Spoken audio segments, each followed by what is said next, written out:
Good morning students, welcome in my video lecture.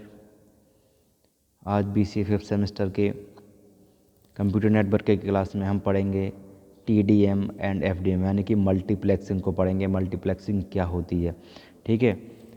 Time division multiplexing and frequency division multiplexing के बारे में आज हम स्टडी करेंगे। ओके, पिछले लेक्चर में हमने स्विचिंग के बारे में पढ़ा था। आज का हमारा टॉपिक है मल्टीप्लेक्सिंग। सबसे पहले देख लेते हैं मल्टीप्लेक्सिंग होती क्या चीज़ है। आइए मल्टीप्लेक्सिंग की बात करें तो multiplexing is used in cases where the signals of lower bandwidth and the transmitting media is having higher bandwidth. Multiplexing कब यूज होती है? जब सिग्नल हमारे लोअर बैंडविड्थ में होते हैं और जो ट्रांसमिटिंग मीडिया है वो हमारी हायर बैंडविड्थ में होती है, यानी कि दोनों की बैंडविड्थ जब मैच नहीं होती है, ठीक है। सिग्नल कमज़ोर होंगे और जो हमारी डिवाइस होंगी या ट्रांसमिटिंग मीडिया होगी, ठीक है, वो हमारी हाई बैंडविड्थ की होगी। तब क्या होगा? In this case the possibility of sending A number of signals is more. इसमें क्या होता है? पॉसिबिलिटी होती है number of signal sending more, मतलब ज़्यादा सेंड भेजेंगे जो हाई बैंडविड्थ की है वो। In this the signals are combined into one and are set over a link. और सिग्नल जो कंबाइंड हो जाते हैं एक सिग्नल में और किसी लिंक के ऊपर भेजे जाते हैं। That has greater bandwidth of media than the communicating node. और जो मीडिया ग्रेटर यानी अच्छे बैंडविड्थ की होती है उस पर ये सिग्नल्स लिंक भेजे जाते हैं और फिर कम्युनिकेटिंग नोड यानी जो कम्युनिकेटिंग नोड्स हैं उन पर ये सिग्नल भेजे जाते हैं, ठीक है। अब बात करें हम सबसे पहले टाइम डिवीज़न मल्टीप्लेक्सिंग के बारे में, तो देखते हैं।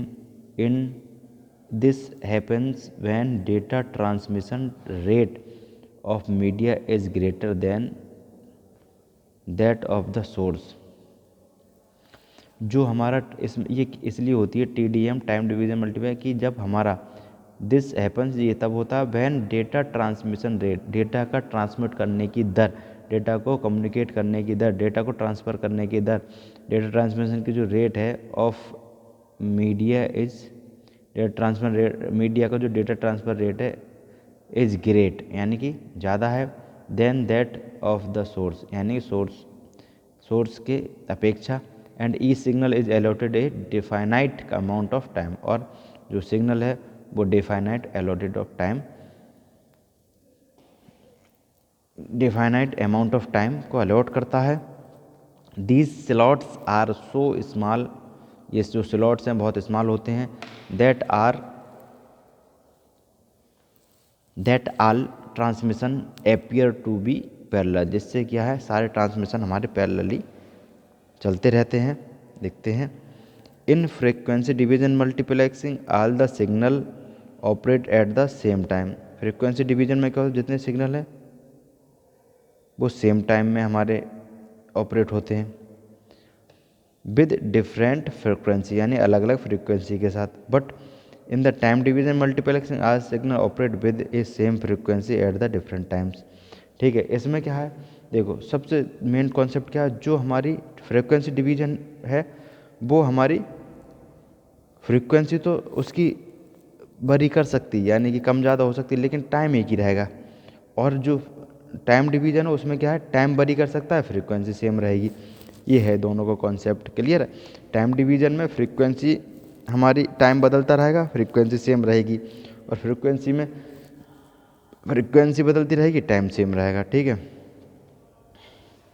जैसे यहाँ लिखा भी है कि in frequency division multiplexing all the signals operate at the same time, okay, with different frequency यानी सेम टाइम पर डिफरेंट फ्रीक्वेंसीज में ऑपरेट होते हैं signal. But in time division multiplexing all the signal operate with same frequency at different time. Signal जो है same frequency में different time में हमारे ट्रांसमिट होते हैं। देखिए जैसे S1 S2 एंड Sn इस तरीके से सिग्नल हमारे ट्रांसमिट हुए फ्रेम, इस तरीके से हमारे n slot in each frame यानी हर एक फ्रेम में n स्लॉट हमारे होंगे, ठीक है।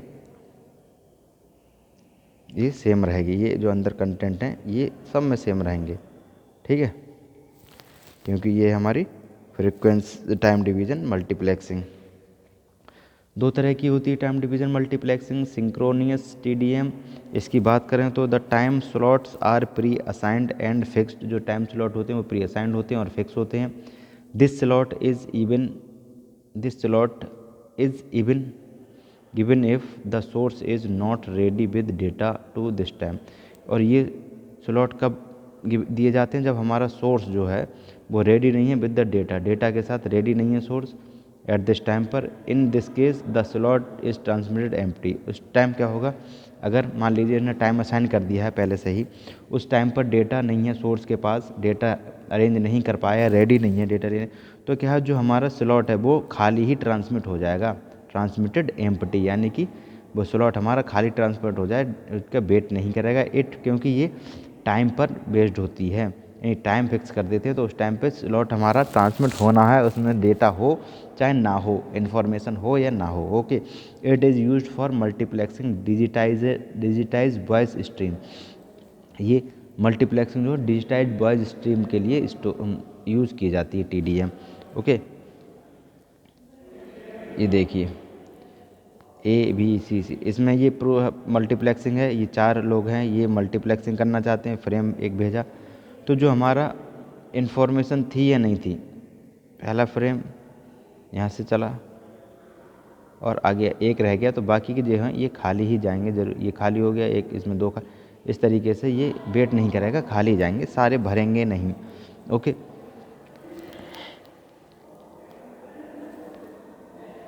एसिंक्रोनस टीडीएम की बात करते हैं। The slot are allocated dynamically depending on the speed of the source. जो सोर्स की स्पीड है उस पर डिपेंड करती है हमारे स्लॉट का एलोकेशन, और देयर रेडी स्टेट, और उसकी रेडी स्टेट पर डिपेंड करती है कि अगर हमारा सोर्स रेडी होगा तभी हमारे स्लॉट ट्रांसफ़र होंगे।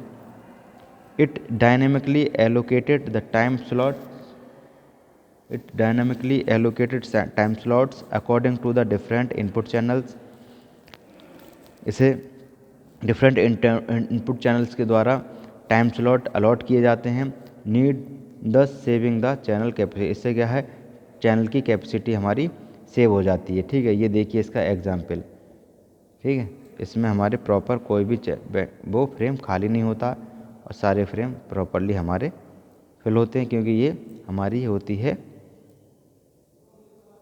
एलोकेशन, इसका किया जाता है डायनेमिकली, इसलिए ये हमारी एसिंक्रोनस टीडीएम कहलाती है।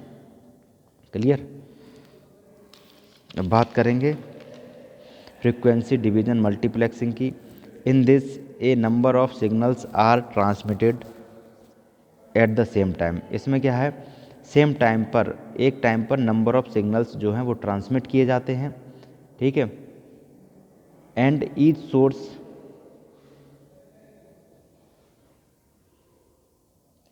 Source transfers it signals in the allotted frequency. और जो ईच सोर्स, यानी जितने भी सोर्स हैं वो अपने सिग्नल को ट्रांसमिट करते हैं कब, जो एलोटेड फ्रीक्वेंसी रेंज मिली है उसी में केवल। ठीक है, जिस एलोटेड फ्रीक्वेंसी रेंज में ट्रांसमिट करेंगे, ना कि कम या ज़्यादा में। ठीक है, there is a suitable frequency range, इनकी एक जो सूटेबल फ्रीक्वेंसी गैप होता है उसके बीच ही ये ट्रांसमिट करेंगे between the two adjacent signal, यानी दो सिग्नल एडजेसेंट मतलब आसपास के, पड़ोस के जो सिग्नल होते हैं उनके बीच का जो गैप होता है वो सूटेबल होता है। टू अवॉइड द ओवरलैपिंग, मतलब ओवरलैपिंग ना हो, इसलिए दो सिग्नल हैं उनके बीच में गैप रहेगा। Since the signals are transmitted, जब सिग्नल ट्रांसमिट होते हैं, जब सिग्नल हमारे ट्रांसमिट होते हैं इन द एलोटेड फ्रीक्वेंसी पे सिग्नल जब ट्रांसमिट होते हैं, so this decreases the probability of collision, तब हमारी प्रोबेबिलिटी बढ़ जाती है कोलिजन की। ठीक है, कोलिजन की स्थिति हमारी बढ़ जाती है, कोलिजन की प्रोबेबिलिटी हो जाती है। The frequency spectrum is divided, और जो फ्रीक्वेंसी का स्पेक्ट्रम है वो डिवाइडेड हो जाता है इनटू सेवरल लॉजिकल चैनल्स, कई सेवरल लॉजिकल चैनल्स में वो डिवाइड हो जाता है। Okay, in which every user feels that, और इससे क्या होता है जो जितने भी यूज़र वो उन्हें लगता है कि they possess a particular bandwidth, कि वो एक अच्छी पर्टिकुलर बैंडविड्थ को प्राप्त कर रहे हैं।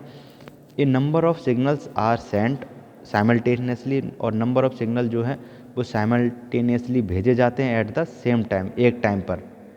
कब? एलोकेटिंग सेपरेट फ्रीक्वेंसी बैंड्स, यानी कि सेपरेट फ्रीक्वेंसी बैंड एलोकेट करके सेम टाइप पर सिग्नल हमारे भेजे जाते हैं। इसमें चैनल्स, बैंड्स और चैनल टू ईच सिग्नल, हर एक चैनल के लिए अपना बैंड होगा या सिग्नल होगा। जैसे रेडियो में होता है, क्या कहा नहीं था, रेडियो में जैसे हमने कहा 100 मेगाहर्ट्ज़ 100 मेगाहर्ट्ज़ 104 मेगाहर्ट्ज़ 92 पॉइंट, जो आप सुनते हो रेडियो फ्रिक्वेंसी के हिसाब से हमारे चैनल सेट रहते हैं, और वहाँ पर हमारी फ्रिक्वेंसी जहाँ हमारी कैच हो जाती है वहाँ हमारे प्रोग्राम स्टार्ट हो जाते हैं। जैसे टेलीविज़न के आजकल हैं, जैसे हम सेटअप बॉक्स लगाते हैं, किसी का भी हो, किसी भी कंपनी का हो, वो क्या है, फ्रीक्वेंसी बेस्ड है, और फ्रीक्वेंसी सेट करने के बाद ही हमारे चैनल प्रोवाइड होते हैं। इसी को हम FDM कहते हैं, ठीक है, फ्रीक्वेंसी बेस्ड मल्टीप्लेक्सिंग, यानी फ्रीक्वेंसी के बेस पर हमारी कम्युनिकेशन जब होता है, ट्रांसमिशन होता है, वो कहलाती है FDM। जैसे रेडियो में इसका एग्जाम्पल, और टेलीविज़न ट्रांसमिशन इसका एग्जाम्पल है, ठीक है। Therefore to avoid interference between two successive channel, और दो सक्सेसिव चैनल के बीच में इंटरफेरेंस कम करने के लिए गार्ड बैंड्स आर यूज, जो गार्ड बैंड्स है उन्हें यूज किया जाता है, ठीक है। जैसे ये देखिए, मल्टीप्लेक्सिंग है, डीमल्टीप्लेक्सिंग, चैनल N और चैनल 1 2 इस तरीके चैनल हैं, और ये मल्टीप्लेक्स हुए और डीमल्टीप्लेक्स इसी ऑर्डर में होंगे। इनके बीच में एक पर्टिकुलर गैप रखा जाएगा, ठीक है, और ये पर्टिकुलर फ्रीक्वेंसी पर ही हमारे चैनल ट्रांसमिट होंगे। तो इस तरीके से हमारी पूरी मल्टीप्लेक्सिंग हो जाएगी। इसे समझने के लिए सबसे बढ़िया आप रेडियो और टेलीविज़न के ट्रांसमिशन को अच्छी तरह समझें। ओके, तो ये था हमारा आज का टॉपिक TDM एंड FDM। आज की वीडियो लेक्चर में इतना ही। Okay, thank you students.